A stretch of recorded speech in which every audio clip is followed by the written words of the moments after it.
एजाज अंसारी द्वारा हज और उम्रा के नाम पर पैसे वसूले गए। किसी से लाख रुपए, किसी से 95,000, किसी से 3.5 लाख, किसी से 2,70,000, किसी से 1,25,000। 5 जनवरी को एजाज अंसारी अचानक गायब हुआ। 8 जनवरी को एक ग्रुप टूर उसको मक्का मदीना लेकर के जाना था।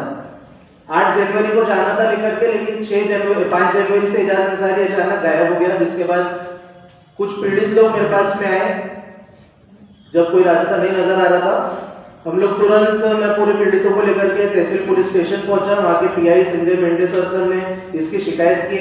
मामले की गंभीरता और पूरे सबूत देखते हुए संजय मेंढे जी द्वारा हमारे को पहले दिन आश्वासन दिया गया कि जिशान हम इसमें पक्की एफआईआर दर्ज करेंगे 3 दिन के अंदर। और 9 जनवरी को तहसील पुलिस स्टेशन के अंदर में पक्की एफआईआर एजाज अंसारी, उसका बेटा साफे, उसकी पत्नी, एजाज अंसारी का पार्टनर इजहार पटेल, इन लोगों के ऊपर में गुना दर्ज किया गया। और मोहम्मद साफे को, जो एजाज अंसारी का बेटा है, उसको 9 जनवरी को अटक कर लिया गया था। जिसके बाद उसका 1 दिन का पीसीआर हुआ और उसके बाद उसको सेंट्रल जेल पास कर दिया गया। 17 जनवरी को एजाज अंसारी को हिरासत में लिया गया, जो कि इस केस का मुख्य आरोपी है।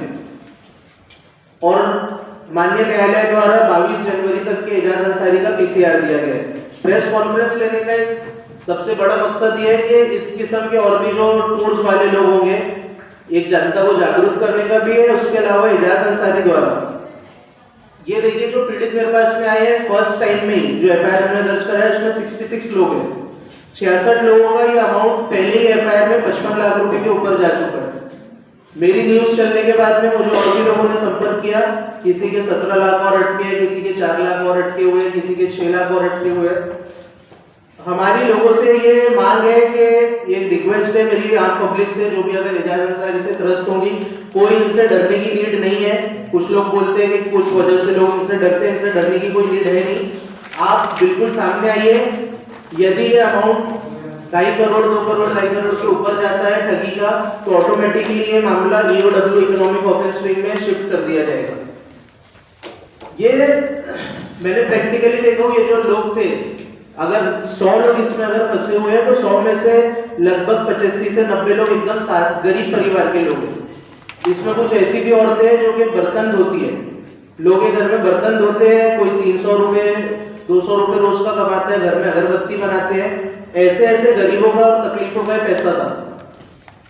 मुस्लिम समुदाय के अंदर में एक सपना रहता है लोगों का कि चीज बेचना पड़ जाए, घर बेचना पड़ जाए, सोना बेचना पड़ जाए, कितनी भी मेहनत करनी पड़ जाए, लेकिन एक बार अल्लाह का दर देखना है।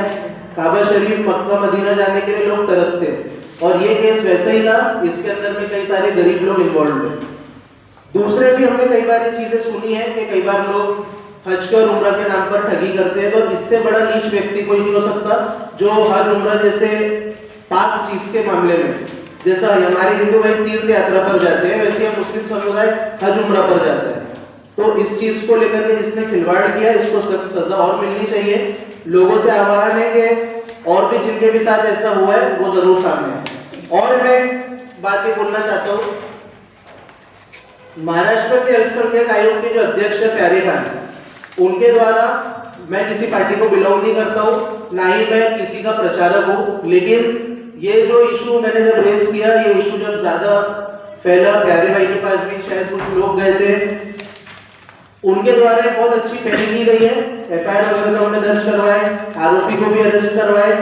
लेकिन प्यारे भाई का जो मैं बात कर रहा हूँ, उनके द्वारा एक बहुत अच्छी पहल की गई है कि जो लोगों को ये चोट हुई है, जिन लोगों की ठगी की गई है, आज जिनका सपना टूट गया था, जो उम्रा पर नहीं जा पा रहे थे, उनको अल्पसंख्यक आयोग के जो अध्यक्ष है प्यारे खान, उनके द्वारा डिक्लेयर किया गया है। टिकट्स दे दिए 2 या 3 तारीख 3 फरवरी को प्यारे भाई द्वारा ये पूरे पीड़ितों को, इसमें से 65 लोगों को उम्रा पर अपने खर्चे पर वो भेज रहे हैं।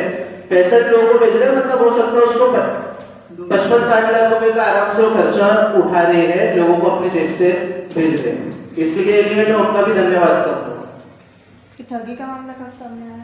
ठगी का मामला 6 जनवरी को सामने आया। इसमें एक चीज और है, कुछ कॉल रिकॉर्डिंग है मेरे पास, और कुछ लोग हैं ऐसे जो 24 जनवरी को भी 24 दिसंबर को 24 दिसंबर को एजाज अंसारी ने कुछ लोगों को इंडिया से सऊदी भेज चुका था उम्रा के लिए। वहां पर एजाज अंसारी द्वारा पेमेंट नहीं किए जाने की वजह से कुछ लोगों को मक्का शरीफ में होटल से बाहर निकाल दिया गया। 2 दिन तक कुछ लोगों का ऐसा बोलना है कि उनको 2 दिन तक वहां पर खाना नहीं मिला क्योंकि पेमेंट नहीं की गई थी। लॉन्ड्री का बोला गया था, रोज लॉन्ड्री मिलेगी, उनको लॉन्ड्री वगैरह का कोई सुविधा नहीं मिला। बाद में लोगों ने देखिए कई लोग ऐसे हैं जिस अगर 1 लाख रुपए का खर्चा लगता है उम्रा पर जाने, पूरी जमा पूंजी वो दे देते 1 लाख रुपए की, सिर्फ ये भरोसे कि अब हमको वहां पर कोई खर्चा नहीं आने वाला है। उनके पास 10,000 रुपए भी एक्स्ट्रा नहीं रहते। ऐसे लोगों को सऊदी में फंसने के बाद 2-2, 3-3 लाख रुपए, 1-1 लाख रुपए अलग से इंडिया से अरेंज करना पड़ा। वहां करेंसी चेंज करवाना दुनिया भर के प्रोसीजर्स रहते हैं। तो मैं पुलिस प्रशासन से भी मांग कर रहा हूँ कि नॉर्मल से 420 की कार्रवाई इसके ऊपर नहीं होना चाहिए। एक से अधिक कई लोगों को ठगी इसने किया है, तो इसके अंदर MPID एक्ट अट्रैक्ट होती है कई लोगों से पैसे की ठगी करने की। 1 से 1.5 साल तक MPID में बेल नहीं है, तो इसके ऊपर में ये कार्रवाई की जानी चाहिए। सर ये जो प्रेस कॉन्फ्रेंस आपने ली है, ये घटना के होने के FIR होने के तुरंत बाद क्यों न लेते हुए 15 दिन बाद क्यों? 15 दिन के बाद में इसलिए लेते 15 दिन हो गए पाजी, ये गुना दर्ज हुआ है कितने 9 जनवरी को दर्ज हुआ है। आज की कितनी तारीख है? 20 तारीख है। तो भी डबल हो गया ना, 10 का 20 हो गया। कई मीडिया चैनल्स पे न्यूज चल चुकी है और अभी कॉन्फ्रेंस लेने का मतलब मकसद ये है मेन 19-22 तारीख तक के। देखिए स्टार्टिंग में एजाज अंसारी 9 जनवरी को हिरासत में नहीं आया था। जब वो हिरासत में आया 17 जनवरी को, 18 जनवरी को उसको कोर्ट में पेश किया गया। माननीय न्यायालय द्वारा 22 जनवरी तक के उसका PCR ग्रांट किया हुआ है। अभी कॉन्फ्रेंस लेने का मकसद ये है कि कहीं ना कहीं जितनी भी सच्ची बातें हैं जब तक कि वो PCR में तो सामने है, प्लस लोग जो दूसरे उसके पीड़ित होंगे, क्योंकि अभी वो ऑलरेडी PCR में है एजाज अंसारी, तो ये टाइम पर अगर और कई पीड़ित सामने आते हैं तो हमको वहां पर FIR में अमाउंट बढ़ाने में एक बहुत बड़ी मदद हासिल होगी। इसलिए कॉन्फ्रेंस अभी लेने का ये मकसद है।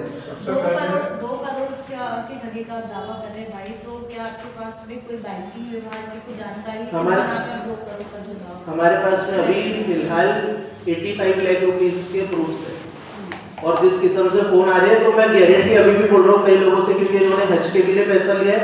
तो हज ये तो उम्र ठीक है 1 लाख रुपए का एक जन से रहता है, हज के नाम पर एक व्यक्ति ने एक व्यक्ति से पर हेड 7.5 लाख, 6.5 लाख, 5 लाख, 4 लाख। अभी देखिए प्राइवेट टूर से हज 4 लाख रुपए में पॉसिबल ही नहीं है, 6-6.5 लाख रुपए के नीचे कहीं नहीं होता है। लेकिन इसने 4 लाख रुपए में हज करवाने का जायजा देकर के भी लोगों से पैसा लिया।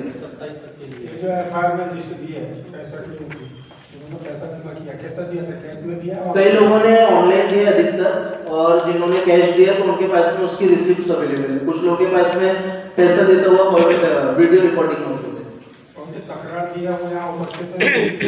उनके फैमिली में कोई एडमिट है, अशरफ अली, ये सभी लोगों के पैसे गए हुए हैं उसके अंदर। ऐसे पुलिस में किसने FIR करवाई है जी, वो पर्सन यहाँ नहीं है, यहाँ पर नहीं है। एक भी नहीं नहीं, ये FIR में सबके नाम है ना, इनके जो लोग हैं कोई एक तो भी होगा जो जिन लोगों ने ट्रांजैक्शन किया है ऑनलाइन ऑफलाइन है ना। वो बताइए ना क्या हुआ था। काका थोड़ा आप बताइए ना, ठीक बताइए। माइक दी माइक